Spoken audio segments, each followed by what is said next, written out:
During my years as an executive leadership coach, the idea of emotional intelligence, or EQ, was developed. And it was discovered that the most effective people have high EQ. So I became an avid student of the brain. I taught about the brain. I got this lab model, medical school model of the brain, and I would teach people about how the brain works. Why there's an emotional side of the brain, a logic side of the brain, a traffic director in the brain that directed emotions. And I continued that fascination with the brain up to this very day. The way I put it now is we are created in the image of God. That's biblical. We're fearfully and powerfully created. And I've discovered that the brain is God's vehicle in us to represent Him on earth. 65 years ago or more, people started to talk about AI, artificial intelligence. It was a big topic. But it took almost those 65 years to be able to create what we now know in our culture as AI. It's prevalent, it's known, it exists. So to compare the brain to that, what you should know about this brain, this 3.5 pound gray mass is, for each one of you watching, there are about 69 billion neurons in your brain. That's right, 69 billion. That's a number that's really beyond human comprehension.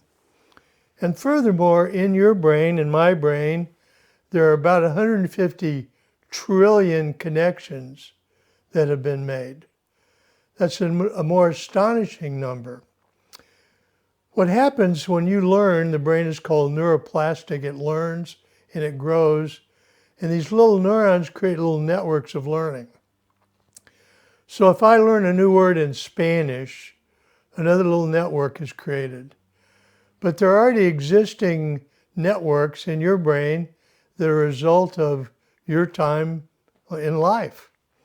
If you're 20 or 40 or 60 or 80 plus, as I am, there are gazillions of networks of learning that exist inside your brain. Many of them you're aware of, many of them you aren't. There's a plant maintenance function in the brain. Makes your eyes blink, your hair grow, your heart beat.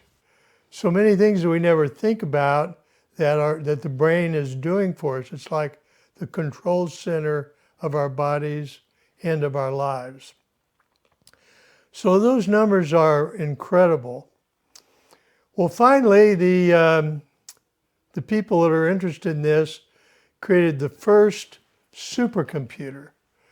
And I want to give you some comparisons between that massive supercomputer, which is just a way of collecting gazillions of data in the human brain.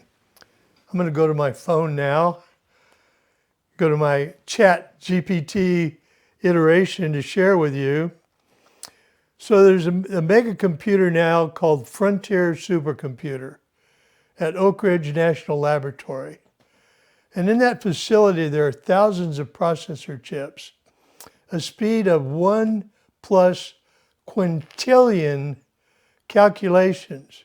The electricity to make that all work is about 20 to 30 megawatts. That's like a small city being powered. So to make a comparison to that supercomputer in your brain, and the point of this is they have finally created a computer that has about this much capacity. And each one of you has that capacity in your brain. So to give you a mind-blowing, if you'll pardon the expression, perspective between the human brain and the mega computer, the human brain weighs about 3 pounds. The mega computer is building-sized. My brain, your brain, requires about the same amount of power that it takes to power one light bulb. So that's the astonishing data, the facts about our brains. Being created in the image of God then means The big picture is that we have this God-given capacity to be His people in the world. Now, I looked in my Bible, and the word brain does not appear in the Bible. So then if we're thinking biblically, what do we have here? And what I would suggest is the reality and the possibility is for us to have the mind of Christ, each and every one of us. So in the next episode, we'll dig down into the mind of Christ and the connection with the brain. Amen?